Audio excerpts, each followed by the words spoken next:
All right, guys. Today, we are going to talk about the college football 12-team bracket. We're going to walk through some of the games, some of the paths, all that fun stuff.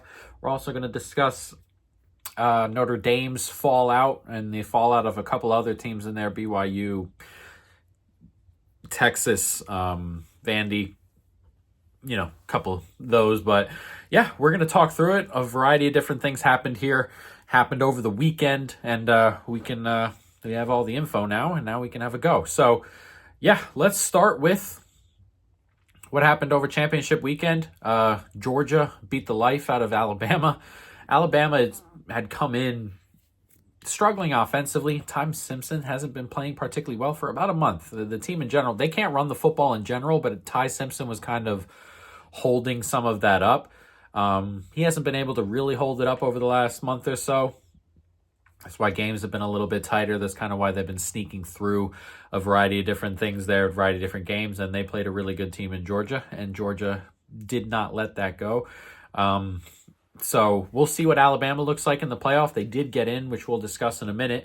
They're going to have a rematch with Oklahoma, which, barring the turnovers, they were so much better than Oklahoma. So barring some interceptions and things, which is not a given against this Oklahoma defense, I think they can move the football. Georgia, on the other hand, get an SEC title, get themselves a win over Bama finally, and they look good doing it. And one thing that had been holding Georgia back early in the season was the pass rush. That seems significantly better over the last month, so that's a run in there. But Georgia win the SEC.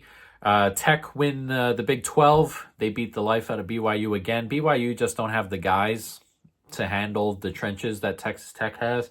They just don't. And when BYU need score points, they do it running the football, and they just can't do it on this Texas Tech team. Indiana get the win over Ohio State. That was a fun one. A good game, very much a coin flip. You get the late kick that doesn't go through. A couple fourth down decisions I thought should have been flipped. Mendoza started kind of slow, and then they kind of figured it out a little bit as they went. Pick wasn't on him. Sayin, I thought Indiana pressured him. And look, Sayin hasn't dealt with pressure all year, and it's not that Sayin's a bad quarterback or anything like that. But again, very much for the first time all year, he's faced consistent pressure. So that was a tough one for them, and they're hoping for a rematch, I would imagine. I still think that's very much a coin flip, and I think Ohio State are favored on a neutral again, but a fun one. And then we had Tulane get it done over North Texas. A lot of weird, not weird, but like bad penalty flags in that game. A lot of bad penalties. Took a lot of North Texas stuff away, it felt like. But Tulane get the win there. They're in the playoff. JMU get the win over Troy. They'll be in the playoff as well. Duke beating Virginia helped that out. We'll talk about it in a minute, but Duke and Virginia both not getting in is probably, I don't know about a positive, but like none of those two teams probably deserve to be anywhere near this playoff. So it was a fun weekend for sure. There were some other ones in there. Boise got over the line. Kennesaw State got over the line. But a couple fun games in there, and that's all we could really ask for on Championship Sunday. A lot of unders. I think all 9 went under the total, which was interesting for us here. Very interesting. So obviously after that, we got the playoff stuff, and the top 4 were Indy. Ohio State did not drop all the way down to 3. I thought they might drop past Georgia, but not quite. Georgia were at 3, Texas Tech stayed at 4, Oregon 5, Ole Miss 6, A&M 7. That was all pretty straightforward stuff. Oklahoma 8. And then it kind of got funky. This is where everything happened. Alabama stayed at 9. Miami jumped Notre Dame to 10, and Notre Dame sat at 11. BYU were on the outside looking in all the time. Texas, Vandy also in that same boat. Let's talk about Notre Dame before we go through the bracket. Notre Dame were dropped here. We're going to preface this way. I don't have an issue with the idea that Notre Dame were left out for Miami. I don't have that issue. You could argue one way or the other, completely fine. I'm fine. I personally think the resume for Notre Dame is better than Miami's, but again, it's splitting hairs, and I don't mind that Miami got in over Notre Dame. I do have a problem with the way this was all done, and I think that's a lot of people's biggest issue. Notre Dame had been eighth, like in the top 10, top 8 for 6 weeks. And all they've done is win and win and win. You beat a ranked Pitt in there, a Navy team that's not ranked here, but ranked pretty much everywhere else. In the top 25 teams, Sagarin, all those, all fun, all that stuff. And they've done nothing but win. And they were passed up multiple times, one by a team, and this last one, won by a team that was idle. Last week, passed up by an Alabama team that were beaten, or who were beaten in the box score by a pretty bad Auburn team. So I think that's the biggest issue here. No, that's my biggest issue. I think it's weird, or I don't think it's right that you show as a team 8, 9, 10 all year pretty much, or in the back half of the year since the bracket really popped, or since the rating show started to pop, that a team that can continue to win comfortably, gets pushed out, particularly by teams who are idle the week before. Like, again, I don't have an issue that if you think Miami's resume is better than Notre Dame's. That's not my issue. My issue is that the rankings never showed that. And then it only flipped on the idle week, which is crazy to me. Like, if you thought Miami's resume was better than Notre Dame's after last week, just swap them then, or swap them before. Like, nothing Miami has done over the last 2 weeks has put them in a better spot than, or passed them up Notre Dame stuff. Like, if you think Miami's resume was better than Notre Dame's this whole time, it was this whole time. Like, nobody thinks Miami's resume passed up Notre Dame's resume 2 weeks ago. So if you think Miami's resume is ahead of Notre Dame's, put it up there. To leave Notre Dame in a playoff spot and to project them in a playoff spot on those fucking, brackets they do every week for 6 weeks, and then they do nothing negative, and to be passed and completely left out of the field is ridiculous, genuinely ridiculous. And again, I don't have a problem with Miami getting in over Notre Dame. I have a problem with the way it was done. You can argue a lot with even the Bama stuff. Like, the Bama stuff still is crazy to me too. I thought they jumped Notre Dame because the plan was they were just going to drop them if they lose the SEC title game, because everyone's dropped. 86 after not including Alabama, 86 out of the 87 conference championships or championship teams that lost dropped in this era, in the playoff era. 86 out of 87 before Indiana. The other one, or Alabama. The other one was TCU a couple years ago, and they went into the game undefeated and lost and didn't drop to keep them in the top 4, which at least makes some sense here. This Alabama team got crushed. Like, they were non-competitive in this Georgia game and did not drop. Only 3 teams have moved up in the playoff era while idle, and one of them was this Miami team, and they're the only team to move up ahead of another team that won or was idle. The other 2 moved up ahead of teams that dropped or lost in their championship game. So I fully unprecedented the way they've treated Notre Dame this whole time, because it was just a show, right? That's what it is in the end. They were just kind of parading Notre Dame around. Because, again, you can't look at these resumes and think over the last game that Miami passed up Notre Dame. Like, they had to have been ahead the whole time, and that's completely fine. But the way it was handled, to me, is unacceptable and should be rightly criticized, along with the Alabama thing. I don't personally have an issue with the 2 G5 schools, whatever. I understand that ACC didn't put out a good champion, and that's just what's going to happen. It should be rightly criticized. The whole process the whole process to me made somewhat sense up until the last week. Like everyone was like, "This doesn't make sense. This doesn't make sense." I completely get that. The Miami Notre Dame one was the big talking point, has been for about a month, but again, the flip doesn't make sense. Just put them ahead. It doesn't make sense that Notre Dame's resume keeps them at 8, and Miami's resume, or like 8-ish, or keeps them at 9. And Miami's resume keeps them at like 13 for a month. And then those flip like that. Like Notre Dame's resume is better than BYU's, better than Vanderbilt's. I can look up how exactly it ended, but like I forgot who else was in there. But it was better than BYU's. It was better than Miami's. Like it was significant. It was at some stage they were like 5 points ahead. If we go back to week 13, Miami were 13th and Notre Dame were 9th. Notre Dame had a better resume than Alabama, BYU, Utah, Miami.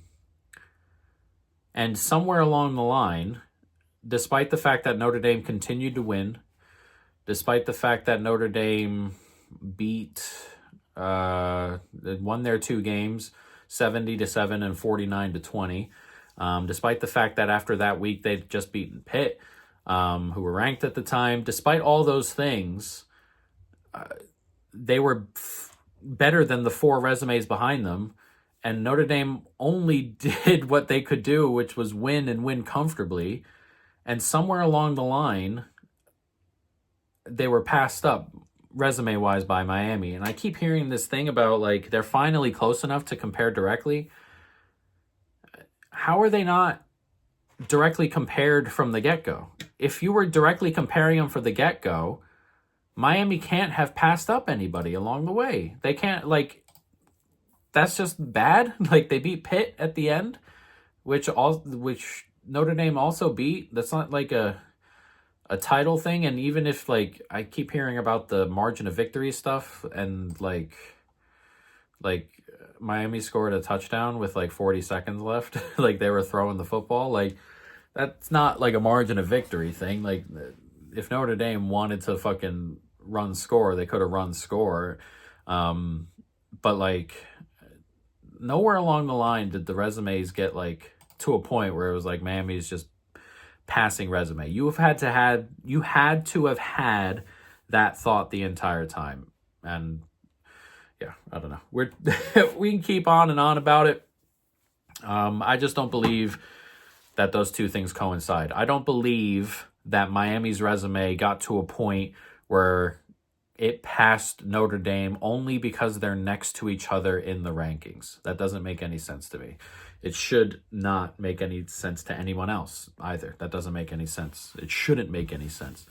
But in this case does. So I thought the committee was kind of ridiculous of some of the stuff. I mean, they moved down everybody except Bama after the championship loss, by the way. Everybody except Bama. Again, 86 out of 87 previous conference championship losers in the playoff era have dropped in the rankings. 86 out of 87 of them. And the one of them was an undefeated that didn't go anywhere after a loss. So, yeah, very strange to me. Again, I don't have a problem with who ended up there. I have a problem with how they got to the end. I'm very process oriented. I don't understand the process. So there we are. Notre Dame have pulled out of their bowl. I don't have an issue with that either. I know a lot of people think it's soft or whatever, but I don't understand why again, first of all, it was voted on by the team and the coaches. So this idea that that dude going, like the AD going around talking to everybody, pulled them out of the bowl, or Notre Dame, the institution, pulled them out, is actively false. The team itself, the coaches, pulled themselves out of that bowl game. Number two, I don't have a problem with it. Why would they go play it? First of all, the NFL players are going to opt out. Jeremiah Love wasn't going to play. Anybody going to the NFL wasn't going to play that bowl game. most likely. And number two, you just got done being like screwed, genuinely screwed over, or you feel like you were genuinely screwed over by all these, by the ACC, by the SEC, by ESPN, who are actively pushing that stuff against you. And you're supposed to go make them money in a bowl game that's going to be broadcast on their network. I don't think so. I would personally not be doing that stuff. That's like this whole situation is like if you were being told, like, if you had a freaking ranking on who was getting promoted next at work to get like a 6-figure pay raise, and all year it's you, and then the person in second place, you and the person in second place both take a week off of work, and you come back and you're not top of it anymore. And then you're supposed to, after the fact, make sure you're doing enough to keep that person in good spirits and all that shit. Fuck that. There'd be no way. There'd be no way for me personally. Excuse me. I'd be definitely I would definitely not be going to the bowl personally. Excuse my fucking cat. He is never ending. And then, I imagine that he spoke about it, but I imagine that the relationship between Notre Dame and the ACC is not going to last. And I understand the ACC's spot in terms of getting one of their regular core members in. The ACC, I think I think people in general, you see a lot of like ACC, like, first of all, if you're a fan of a conference, figure your life out. We can't be doing that. There can't be ACC fans and SEC fans, man. You have a fan of a team and that's it. Like, we're not doing anything else. But is this weird thought with ACC stuff that this isn't a big deal if Notre Dame were to pull out completely?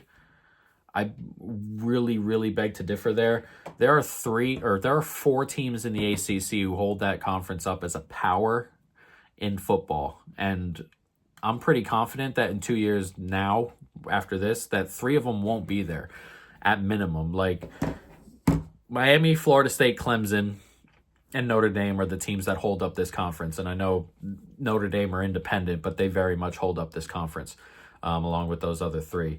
I think people misunderstand the type of return that playing a game against Notre Dame brings. Notre Dame is like 99% of teams in college football.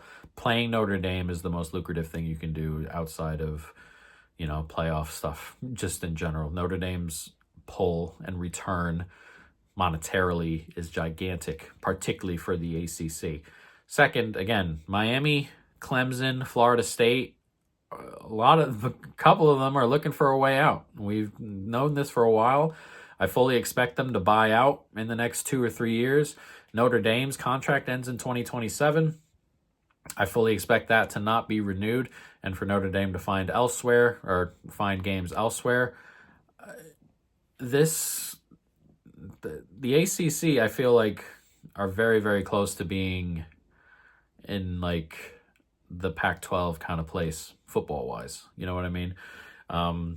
So we'll see what happens there. I fully expect Notre Dame to pull out, and I don't have a problem with them. Again, I don't have a problem with the way Notre Dame is handling this. I understand everyone's thought. You should just accept it or whatever. I understand everybody's thought. I really hate that thought process, personally, just in terms of sports, real view stuff. You see something that is wrong in the thing, and everyone thinks it's wrong, and everyone thought it was wrong all year.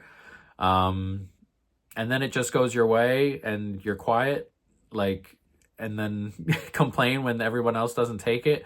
I'm fully a person who believes that if you are being wronged and you see somebody else being wronged at the same time, same type, same situation, and you say you suck it up because I suck it up, I don't believe in that nonsense. So I don't have an issue with the way Notre Dame are fully going away with everything they're doing here, and I think that's going to be in for a very headline-type summer out of Notre Dame. But let's talk about the actual playoff. We love a little bit of drama on here, but we also bet sports for a living pretty much on here, so we could talk about the bracket.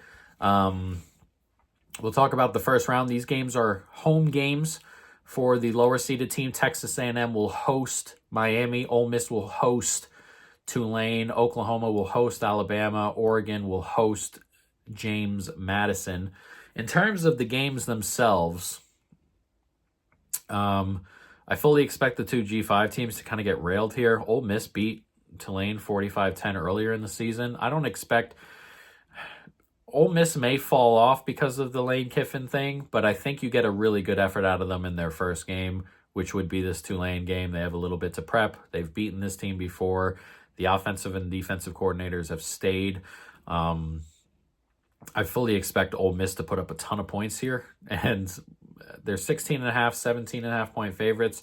I think they get over the number there. I think they win by 3 scores, so we'll see there.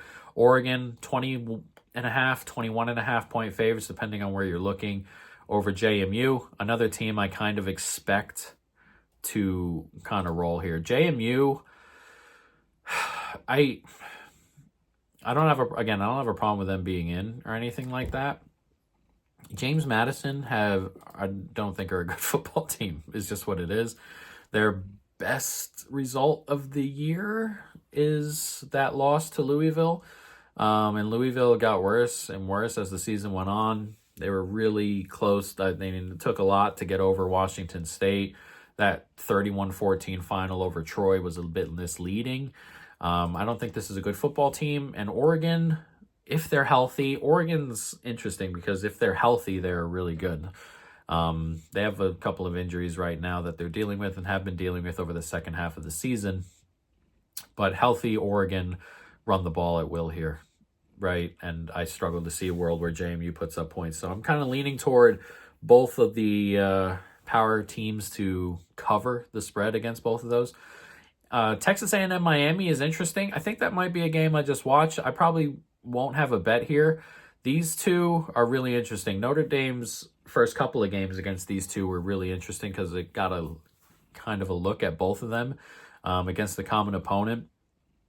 And I think both of these teams in the trenches are really, really good. They're both top 5 on both sides, and that's for the most part. And this should be really interesting. How well, are we going to get a good Carson Beck game here? Are we going to get a crappy one? How healthy are A&M? Marcel Reed hopefully should be good. What's he going to play like? He's very up and down as well. So you got 2 up and down quarterbacks, 2 trenches that are both really good. Should make for a really interesting game. I believe A&M are 4-point favorites there, which should mean that Miami are slight favorites on a neutral. I'm not 100% positive on what A&M's home field is there, but 4 seems in that area of correct. So it should be a really interesting game, but I don't have a genuine view on how that may or may not go. That could go 100 different ways. If Miami win by 3, win by 30, A&M win by 3, win by 30, I'm fully in the position that anything could happen in this football game. Alabama, Oklahoma. DraftKings hung a +1.5 with Alabama. We took it. I like Alabama here. +1.5 over Oklahoma. Again, we talked about it earlier, they moved the ball comfy on Oklahoma last time. They made some mistakes. They had the pick 6 in there. All that stuff. Obviously, they turned the ball over a bunch. Semi-clean football, and they win that game going away. So, again, I kind of like Bama here. Again, they're not playing particularly well, and teams have backed off trying to stop the run. And it's made it more difficult for Ty Simpson, who's not playing particularly well. I just can't get behind Mateer-led offense that also can't run the football here. So I like Bama to get through there. So our thought, Oklahoma get through, Bama get through, Ole Miss get through, and then you can flip a coin for the A&M one. We have some Indiana are the 1 seed here. We played a hypothetical a couple weeks ago of Indiana -1 over Alabama. Really comfortable with that. I think Indiana are really good. They're really good in the trenches. They're going to get to tie in this situation, I think. They're going to keep Bama from running the football for sure. And Mendoza can throw the ball, and they can move the ball. So I kind of like Indiana there. Tech, Oregon will be a pick-ish. Maybe A&M, like a 2.5-point favorite, maybe. I doubt it gets to 3. But that'll be coin flip-y. That'll be a really interesting one. Georgia, Ole Miss will be really interesting. That was really tight earlier in the year. Though I think Georgia, we talked about their pass rush. It's been significantly better since. So the quality opponent for the most part before Bama was, kind of iffy there, but it's definitely playing better. And Ohio State, again, I like Ohio State, but Miami are the type of team that could knock Ohio State off because they can hang in the trenches. And Ohio State, if you can get to saying, you can cause problems, it seems like. And again, there's only one game sample because nobody's really gotten to saying, but, it's there. It's certainly there. But Ohio State, Georgia, Indiana Tech, I have a hard time believing that, not a hard time believing, but if I were to make a guess, I think we're going to get 1-2 here. Indiana, Ohio State rematch. I still like Ohio State to win everything. There are some good numbers out there, a variety of different things. I think Oregon, if you could get a good number on them to reach the final or win the whole thing, I don't have a problem with that. I think the path is okay. You get the worst of the teams on the bye. You get Indiana, most likely, which, again, they were beaten at home there. But I think they match up better with Indiana than they do Ohio State. And there's a world where Ohio State maybe gets knocked off. So if I were to take a shot, it'd probably be Oregon. If I have a hard time seeing a team like Ole Miss do enough. If Ole Miss might, ceiling to me is semifinal. But even then, I think they just end up winning a game and bouncing. Same with Alabama, Oklahoma. So it's an interesting bracket. I'm just annoyed that we kind of end up with the most annoying thing about the bracket is that there are probably going to be 2 or 3 blowouts in the first round. And that's not because of G5 teams. Blowouts happen on these power teams all the time. I have no doubt Indiana would blow out Oklahoma. I would lay whatever with that, but yeah, so that's my only gripe with the way it's set up. But yeah, should be fun. I enjoy the playoffs. I imagine that we get a 16 teams soon. Maybe not next year, but probably the year after that. And yeah, we'll see. But there we are. That's it. It's been a hectic couple of days in college football, and we'll see how it goes.